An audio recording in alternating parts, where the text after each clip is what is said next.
so different.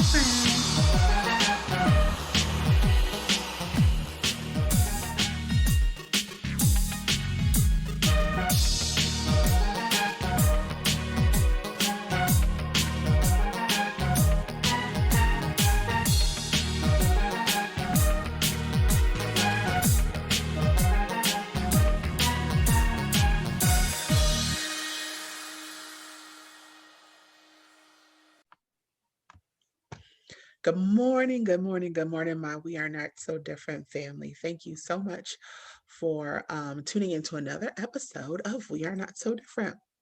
This morning's guest, we have Miss Erica Lynn. She is a keynote speaker, motivational speaker, author, and podcast host, and so many other things. I don't want to put her in a box, but for the sake of time, good morning, Miss Erica. How are you?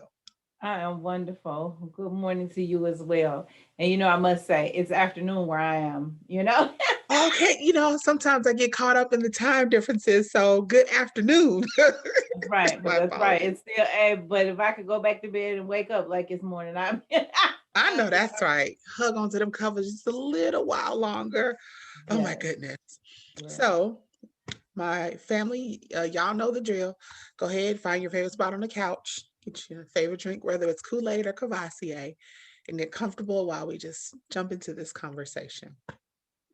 I want to give you a little bit of background about Miss Erica. I love to be able to give pedigree for my guests so people know that they're just not talking to just anybody all willy nilly. You know what I'm saying? So, excuse me.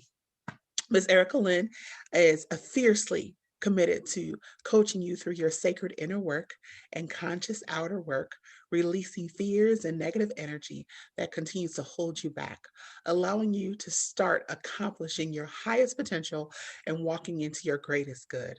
If you're looking for a proven professional who can guide you to address healing, blockages, and wounds that are currently present in your mental or emotional consciousness, you've come to the right place.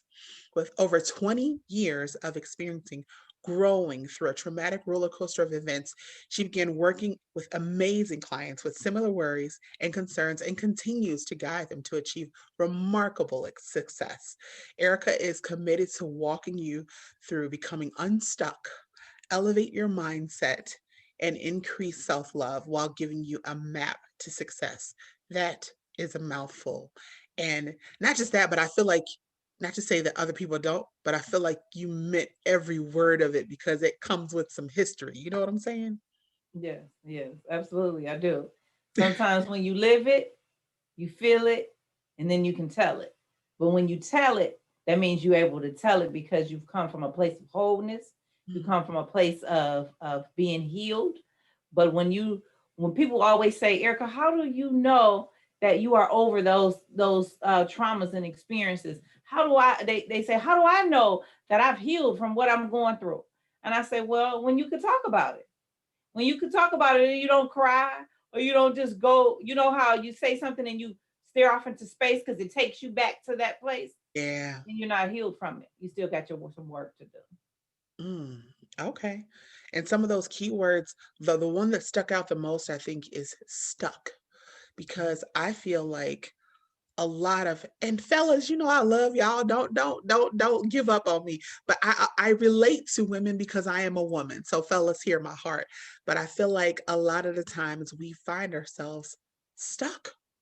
And because of the muck and the mire or the circumstance, we often cannot see a way out and we remain stuck. And we need someone who's willing to get, for lack of better wording, in the trenches with us and help us find a way out. Yes. Yes, absolutely. But at the same time, you can't look for a man to rescue you. And so if that's what you're looking for, then that's not fair to him. Hmm. See, I always say when you go into a relationship, you have to go into a relationship after you've done your inner work on yourself, after you've gone through your healing process. And so you come into him from a place of wholeness and a place of happiness. Yeah. Because just imagine what most of us do, and I too was victim, probably about 5 relationships, carrying over that same old hurt and pain into a new relationship. So you bringing over all those old wounds, all the things that the last man did to you when he told you he was ugly, that you was ugly, you wasn't pretty enough, or that he didn't love on you the right way, that he just made you feel bad about yourself, or you knew that that relationship was not the relationship for you, but you settled because you didn't feel good enough about yourself. You carry all of that over into a new relationship. So now you asking this new man, because let me tell you what we all say. God sent us the man that's 6'5", that's Oh gosh. making all that money. He's good to us and this and that. Well, let me tell you. So you got all this stuff that you brought over here, and you asking God for this good man, which makes him here.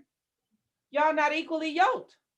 So you asking this man to pull you up here with all of this stuff, and that's a heavy load for anybody to carry. Yeah. But when you heal and you release, take the weight off of yourself, the weight off of those pains and those hurts, then your body just begins to naturally elevate. So now he's no longer here, and here you guys are here, and that is how you become equally yoked. Wow. Yes, ma'am. So all of my guests, I start them off with the same two questions. So I'm going to start you off there as well. I feel like we already got into some of the meat and potatoes, but there's so much more. I know there's so many layers that we'll continue to dive into. First question. If you had the undivided attention of an audience of your choosing, who would that said audience be, and what would you tell them? If I had the choice of an audience of my children, it would be an audience of young women who aspire to be something more, who aspire to experience a different way of living, to see life from a different way, but they just don't know how to get there. Okay. So what I would tell them is, step outside your body, step outside yourself, and look at yourself. Now begin to identify the things that you see with yourself so that you can fix them. And you don't expect anyone else to fix them. You do the work, because there's nothing more than a great gratification that you will receive doing your own work. And once you do your own work, then and only then where those places that you're trying to reach, they become attainable. Everything is attainable. But if you get there before you're ready, then you're going to relapse.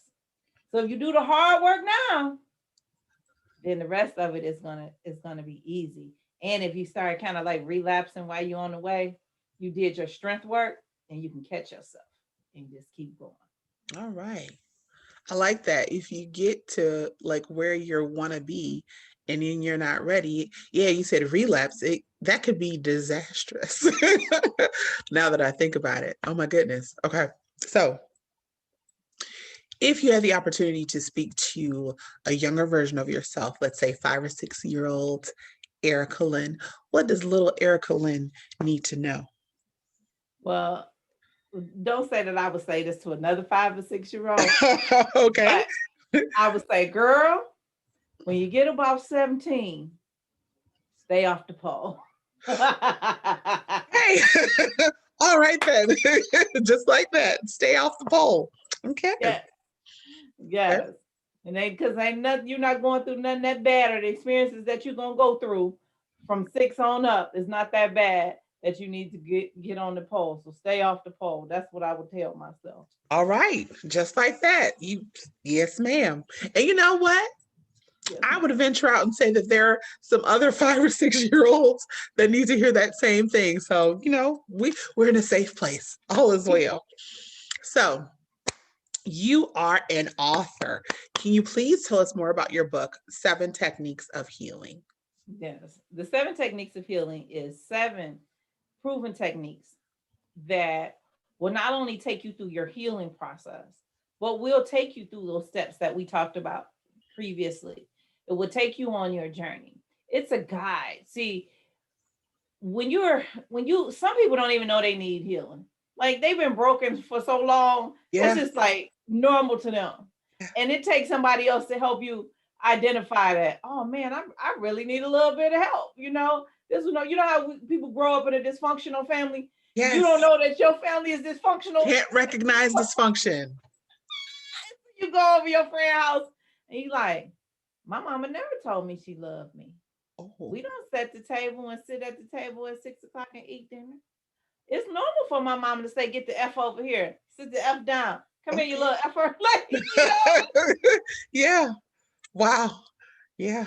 And so the book just helps you to identify areas in your life that's broken. And it asks you some real deep questions.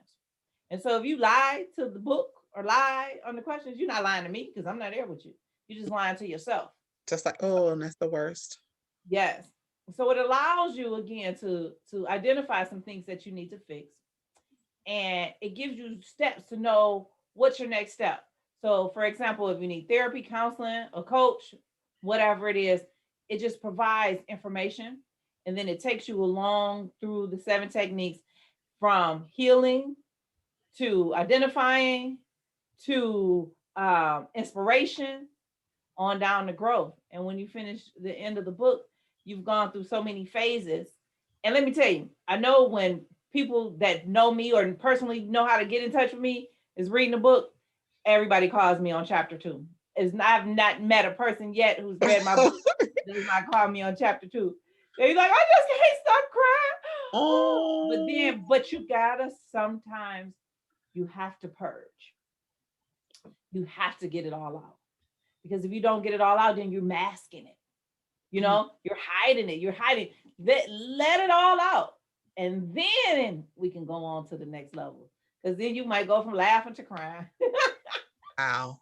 And all of that is good for the soul. All of that. Like that. Wow. Okay. So when did you write the book and what would you say inspired you to do so? I wrote the book in 2018. Oh, so this is fresh. All right. In 2017, I was suicidal. Okay. I had totally hit rock bottom. I didn't know what to do next. I was financially in debt. I was mentally in debt. I was emotionally in debt. Wow. I was just everything. And what made me realize and identify that was going on, I always worked 2 jobs, 3 jobs, right? I had a daughter that was in Taiwan in college. I had 2 boys. So my children, they're adults, but I always did what I had to do to give them what they want. Okay. But when they get older, doing what you have to do to give them what they want, it puts you in a different space. Like it can put you in debt. You could just be so emotionally broken. You know what I mean? Like always sacrificing yourself. At what point do you think about you? Yeah. And so my day job had went to just 40 hours, you know, no overtime. I worked at the hospital at night. And we didn't have any work at the hospital because I was contingent. And so I was due to leave for Taiwan to go see my daughter like a week or 2 weeks later. So I had took out another loan, right? Paid off all the bills. So the money that I was supposed to make with the overtime and the time from the hospital, that was supposed to be money that I was supposed to spend on my trip. Okay. And but then the work stopped. So now I'm like, all this ripping and running I've done for years. So I'm sitting in my living room, my new furniture. First day I'm like get to watch cable. I'll never get to watch TV. I'm like, oh, I like this. Then a movie came on and I started getting sad. And it's like, oh, my life is not like that. Then another movie came on and it made me start realizing that this wasn't right now. Girl, by about day 3, I'm in the chair rocking. I'm crying. Everything just kind of all of the things that I've never healed from, all of the things that broke me down, all of the men that have abused me, just everything just came crashing at me at once. And I was just broke, beat down, busted, and disgusted. Wow. And I said, I can't do this. And I just was like, I'm gonna just end my life. And that's how I felt. I was just ready to go because the pressure was just so bad. I didn't know what else to do. And I sat in that chair and I was just like, God, why me? Why me? And all of a sudden my phone rang and I answered the phone and it was a friend of mine. Hadn't seen him in over a year or so. And he says, hey, I'm in town. Can I come and see you? I'm like, okay. So when he come over, we talking. I'm still rocking in my chair. I'm not really giving him eye contact. Everybody knows me. I've always been like this all my life, right? Happy. So when you don't see me like this, you like. So we talked, but he left. And then when he got in the car, he called me. He says, "What's up with you? What's going on? Something ain't right." I was like, "I don't know what you're talking about." He said, "Yeah, no, this ain't my friend. This ain't the person that I tutored in math. This is because used to be my math tutor." And I was like, "I don't know what you're talking about." And I kind of play it off. So that phone call turned into about 3 weeks of phone calls. Oh, wow. By the time the second week came, I was crying so bad I couldn't even control it. By the time the third week came, he kept saying, "What is wrong with you?" through giving examples. And needless to say, I end up sharing with him some of my deepest, darkest secrets, some of the things that I have been holding on to, some of the weight. And when I released those secrets, when I released that weight, it began to make me feel better. But he didn't even throw in a towel on me at that point. He stayed with me for 6 months, talking to me for Wow. hours while he working, just listening to me. While he working, I'm crying, and he teaching me how to be CEO, like I never really thought about starting a business. I knew I wanted to be successful. I knew I wanted to do something in life, but I didn't know how. So he took the time to pour into me, teaching me how he do his employees and about taxes and you know what I mean, your 401k, how to get insurance for your business. Like not even realizing that he was pouring into me. When I'm crying, he pouring in. I'm releasing, he pouring in. So finally by about December, he says, because he used to be like, "Oh my God, I'm not gonna be able to stand you when you get back to be the person who you want to be." I was like, no man want me. I'm not beautiful. Not that, this is where I was at. I was like, I'm never gonna get another husband. They just always want to abuse me, dog me, just all of that. So anyway, one day after I just like, I don't know what happened. I went through my healing journey, my process. And then one day I just woke up a whole new woman. And I was just like, I'm back. I was like, she's back. And he says, awesome. So now what do you want to do? Because he always stretches me. Now that you're back, you can't just stay back. Now what you want to do with that? And I said, I want to be a motivational speaker. I want to be a transformational coach. I want to write a book. I want to do a podcast. And he was like, okay, do it. So that next week, I just jumped up and I launched all 4 at the same time. All 4 Wow. at the same time. I started writing a book. I went and registered my company. I did everything that I needed to do to get the goal going. And so I just prayed about it. I was like, wow, God, thank you. What am I going to write the book about? And I thought about it. I said, all of the things that I went through to heal, these same 7 steps that I went through in my healing journey, what if these same 7 steps can help somebody else, can help countless people? And so I put the outline on the wall, wrote the acronym, and then God just did the rest. Every morning I would get up at like 4 or 5 in the morning and go in my office, and I would write every morning for 1 hour, work on the book, and then I get dressed and go to work every single day. Wow.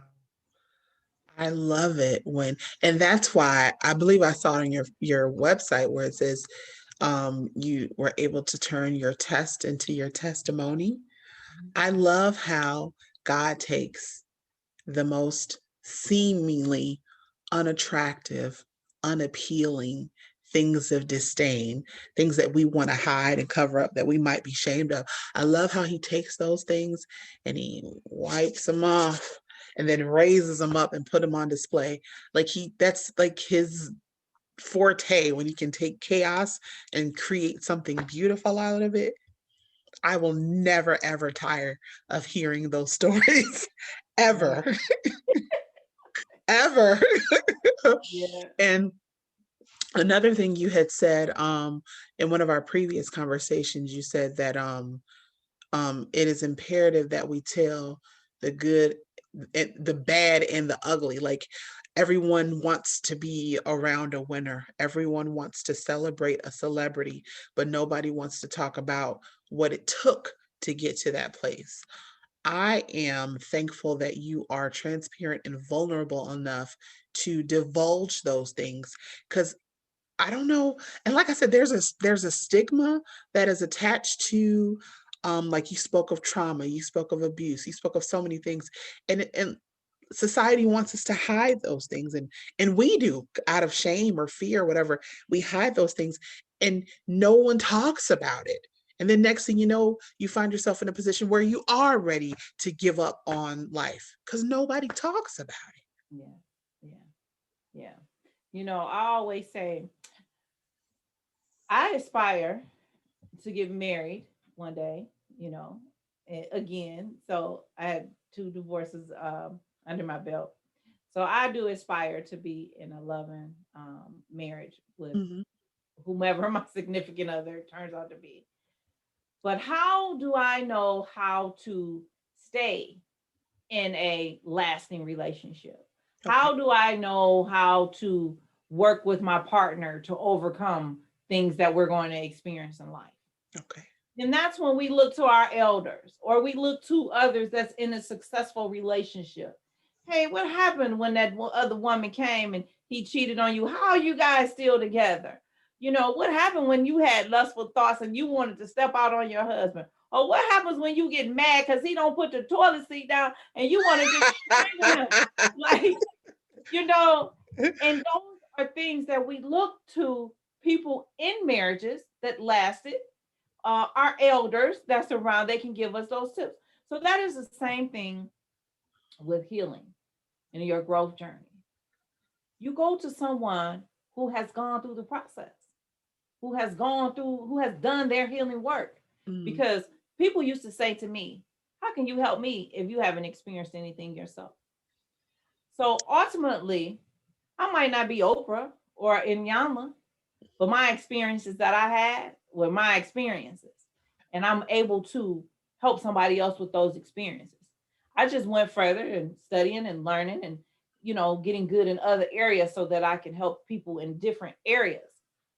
But if I hadn't had those experiences over 20 years of drama, abuse, and pain, then ultimately this might not be my passion. This might not be where I am now to help others. See, God, He allows you to have your experiences so that you can reach back and help somebody else. I didn't know this, but most of the pastors and pastor wives, what I found was that a lot of first ladies used to be a hoe. Like, I'm just putting it like that. You They know what? used to You be. free? Yes. I'm Uh-huh. sorry if I can't say that, No, Michelle. you can say You, it. We free here. You can speak on it. you know, they used to be prostitutes and whatever, and the pastor probably was the one over there trying to save them, and they just end up falling in love, and she turned her life around to God. So your past does not dictate your future. Your past is just a part of who made you who you are today. Your past is what helped you build that backbone. Yeah. But you can't define who I am today based upon my past because I grew beyond those things that I went through. And Yeah. that's just the same with everybody, you know. So I didn't mean to go into a tangent. No, you're fine. We love rabbit holes here. We know it's so different. You're fine. Um, you oh my gosh, and that's just what happened. I was going down a mental rabbit hole while you were speaking. Um, and I lost my train of thought, but it's okay. So I you spoke of um the abuse and the trauma. I'm curious. This we're gonna call him your angel because he spent time with you, but he still called you after leaving you, not knowing that you were suicidal at that time. Because you said it wasn't until a while later that you were able to actually pour out and share your heart with him. So can I ask, where is he now? Was he a coach, or did he just, like, I have questions like, have you guys ever talked about we're not going to call it a coincidence because we know God had everything to do with that. So do you guys ever talk about the timing and the fact that he was able to see past that exterior that wanted to say, hey, I'm okay, knowing doggone well that you wasn't? Like, do you guys talk about that? That's funny. You're the first person that ever ever asked me Oh, about him. And I've done over 100 interviews. wow. Okay. And Because I usually, if it's yeah, something because that you I can't divulge, usually, okay. yeah, no, I just usually dumb it down. I just call him my, I don't know, my secret weapon, or my, my angel. Okay. My he was my angel, a great friend. Again, I met him years ago when we had worked together at one point, and I was in college and I needed help. So I remember being at work one day and I was like, man, this math class is killing me. I think I was in algebra. I don't know what class I was in. And one of the ladies, she was like, I know somebody that can help you. And then he came over and he became my math tutor. So that's kind of how we became friends. And so we would like talk periodically throughout the years, just friendship, nothing more, Yeah. nothing like that. And so yeah, still to this day we talk about it, but now it's from a different perspective. We could laugh about it, like we could crack jokes, about how bad I was, and just like how much I cried all the time. Like we would be on the phone and I would just like anything could be a trigger. So that's part of the process when I talk about the book, understanding what your triggers are. Mhm. When you understand what your triggers are, then you know how to counteract those triggers. You know what I mean? So for me, my triggers were like, oh, this is my favorite. You know the movie Jumping the Broom? Yes. Oh my Sabrina, God, that was like, breathe. Yes. yes, that was a big trigger for me. Oh, The biggest trigger ever. why? Because one of my relationships, and I had a lot, I had my kids and I had moved in after me dating the guy for about 2 years. And so we moved in together. He proposed to me probably about 2 weeks after we were living together. And altogether, 45 days later, I left. Took my kids, I left my beautiful house. I love. So anyway, I remember going back to my mom's house and I was in so much pain. My brother, he used to sell bootleg DVDs, So he Okay. had gave me the DVD of Jumping the Broom. So I Uh, remember putting it in the CD player, and the bootlegs they play over and over and over again. You don't have to get up and keep; they just play by themselves, right? And so for about 2, 3 days, I laid in the bed oh crying, no. watching Drew Jumping the Broom for like 3 days in a Wow. row. Like, and so now I wouldn't watch the movie. I just, or when it come on, I would just be so upset, and cringe and cry or whatever. Or be like, man, am I ever gonna find me a husband? Or am I ever somebody that's gonna be good to me? Blah blah, all of the things that we tell ourselves. And out of all the things that we had fixed all over the next few years, recently, and recently he come over and because we had been talking about the movie, and he had said, I'm gonna help you fix that. And so he came over, we put the movie in, and he would do things to he cracked jokes through the movie. He'll pause the movie, ask me questions. If it's a part Okay. that I would just freak out, we would stop and address it right then and there. And it was like the dopest thing ever. So now like something that was so fearful or pissed me off or whatever, it no longer carries the weight. So that's simply what I was saying in the beginning. When you release the weight of something, then it no longer holds you down. It no longer keeps you in bondage. It no longer keeps you in fear of like this is not going to happen to me. So that's one of the things that coaches do. I had to learn how to help my clients. So it's not something I just woke up knowing how to do. Yeah. I had to learn. So you got to learn how to help them take the weight off of those things and help them address their issues. And so, but yeah, so we're still friends. We're just good friends. But I'm always gonna have I have like 5 coaches. I'm doing like 10, but I have 5 coaches. Right. I have I have a speaking coach. I have my publicist. She's also my coach. So coach me through TV and radio interviews and so on and so forth. I have writing coach. I also have a stylist, and she coaches me and teaches me how to dress.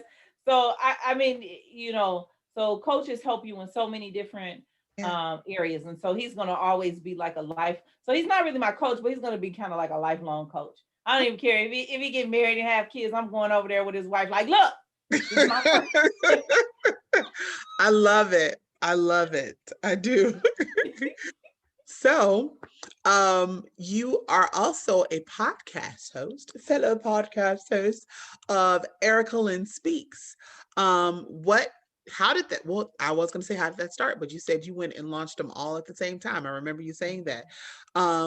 You said it motivates people all over the world using proven healing techniques that will help you take one step beyond you. But those words are in capital letters. So, what significance does that have in your podcast? The one step beyond you part. Mhm. Well, the name of my company is actually called One Step Beyond You. Okay. Erica Lynn Speaks is the brand, the DBA. And so when I started it, I said, we all have limitations. We all got fears. We all have hurts and pains.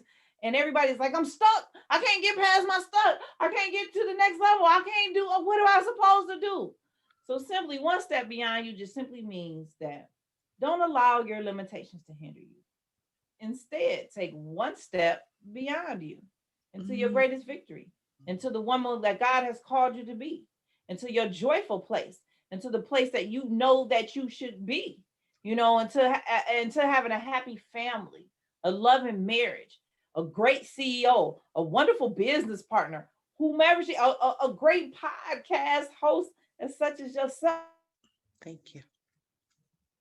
The beginning. I don't know about getting on TV. I don't know what to do to get my podcast started. Is anybody gonna watch my podcast? How am I gonna look behind the camera? Those are all limited limitations that we put in our mind.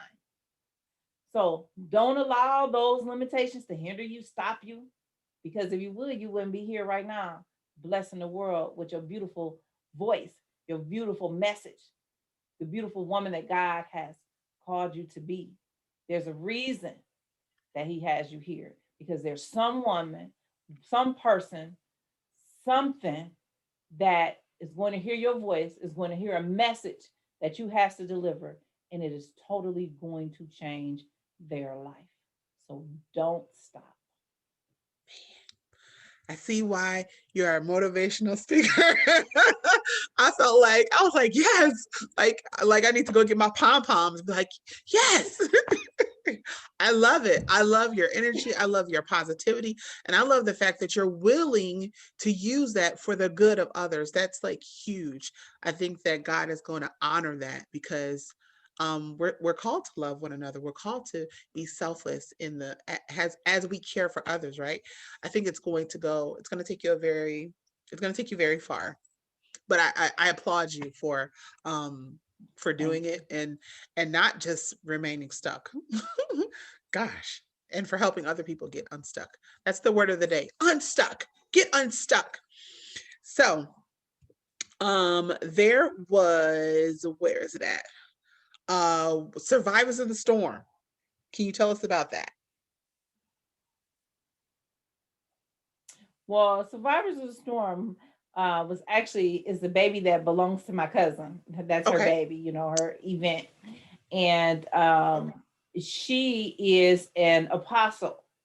Okay. And Survivors of the Storm is because we've all had storms that come our way. Can't pay your light bill, can't pay your gas bill, your house blew up. Now that in COVID, some people barely can pay their bills or put food on the table. That is a storm. You've been in an abusive relationship. That is a storm. You probably abused somebody. That is a storm. Some people, they have storm after storm after. Have you ever met somebody that you just be like, oh, I'm scared to be close to you because just bad things just follow you, right? Well, Yeah. they're in their storm. They're going through their storm. Sometimes I always say that's like I don't want to say karma, but sometimes we bring things over here from our past lives. I don't know if you like, I don't want to go too deep in that, but we bring things over here with us where uh something that you did before, now the storm is coming.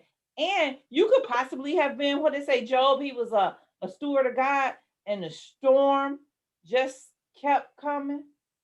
But at the end of the day, he survived that storm. Mm. And when you survive that storm, what are you going to do?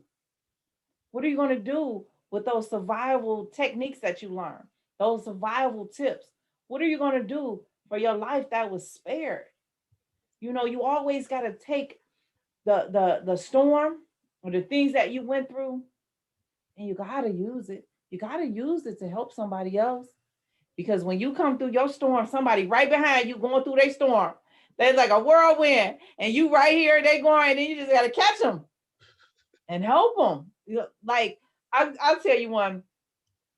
Um, Sometimes because we're going through the pandemic, so we all had to pivot, right? Yes. So I'm a go getter, as I told you. I'm always working, making money, doing something, right?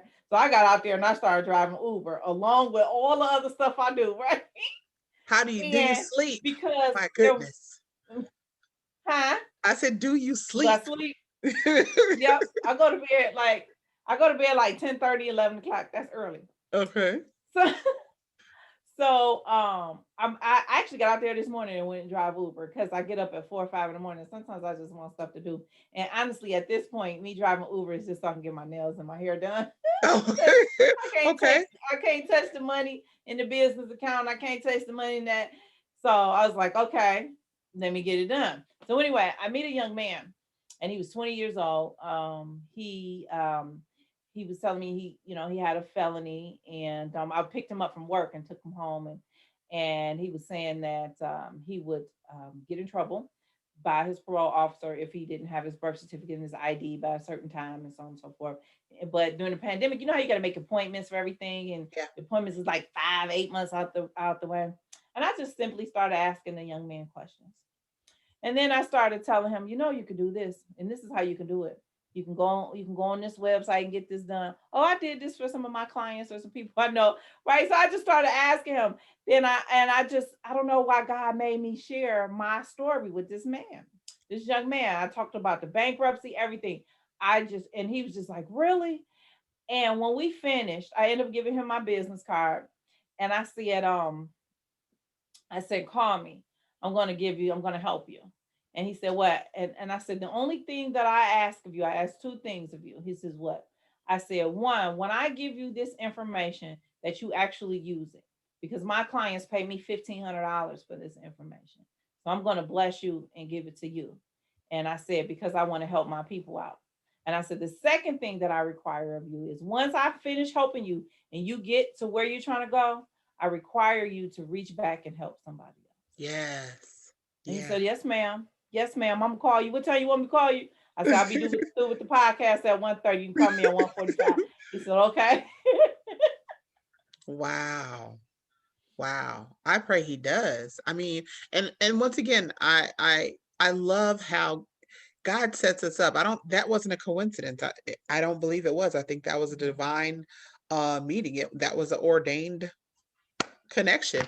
Yeah. And that's how he does. Like, and we're not necessarily looking for it, but how he connects us with people, man. Please don't get me started.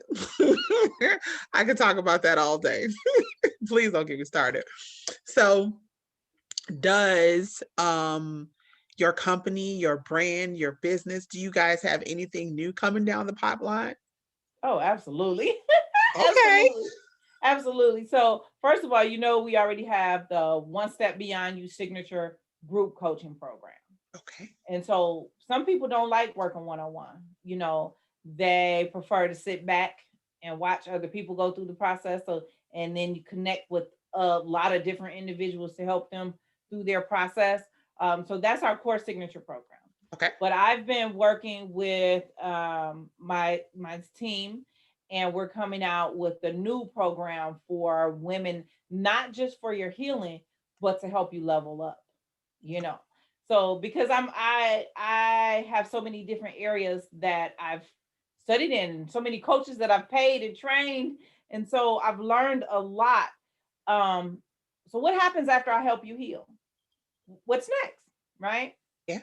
Well, some of my clients started businesses.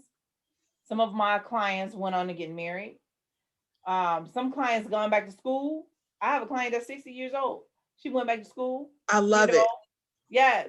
I have clients that is currently in school now, but they're going through their healing process, and so now I'm taking them to the next level.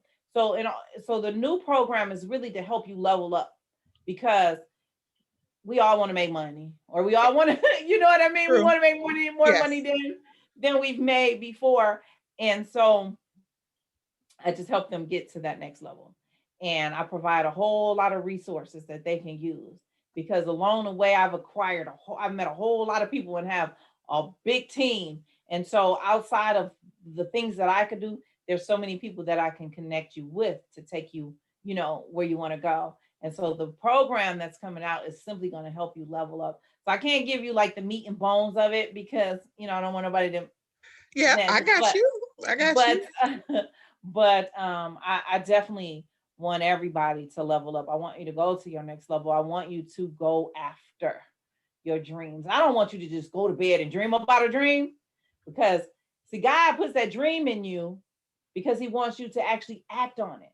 You Yeah. don't think it's a coincidence that you go to bed and then you wake up with all these things. One of the things that I can say to you and everybody that's watching, take a piece of paper or notebook to bed with you and do this. Try to do this. When you wake up in the morning, write your dreams down.